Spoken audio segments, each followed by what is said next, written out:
How to fix Snapchat's camera on Android. Hi everyone, welcome back to our channel. I am Bimal from App Guide. In today's guide video, I will show you the way on how you can actually fix the camera for Snapchat on your Android phone. But before we get started with the video, if you are new to our channel, do make sure to leave a like and hit the subscribe button. Without any further ado or delay, let us get started with today's video.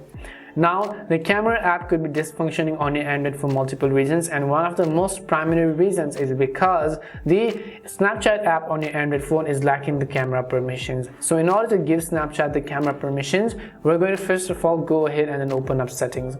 Once we open up settings, you want to simply go ahead and look for the option called apps. So tap on apps.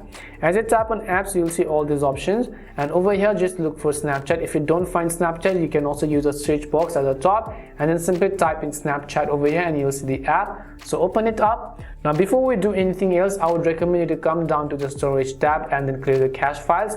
Once you've done so, you can come back and you can go to the option called permissions, which is at the very top. As you go to permissions, you'll be able to see a list of these options. So just make sure that you see the camera option, and over here you want to make sure that you have selected allow, because if you have set it to don't allow or ask every time, Snapchat will not be able to use your camera. So you have to simply make sure you have allowed the permissions for the Snapchat app. If this helped you, that's perfectly fine, because 90% of the time this would definitely work.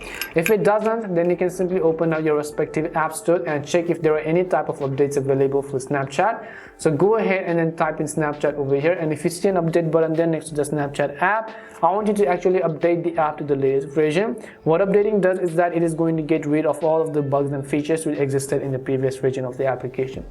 And hopefully one of these would have definitely helped solve your problem. If it did help solve your problem, then make sure to leave a like and subscribe to the channel. If you have any more questions, queries or doubts, simply also make sure to leave them down. Thank you very much for watching till the end, and see you soon in our next video.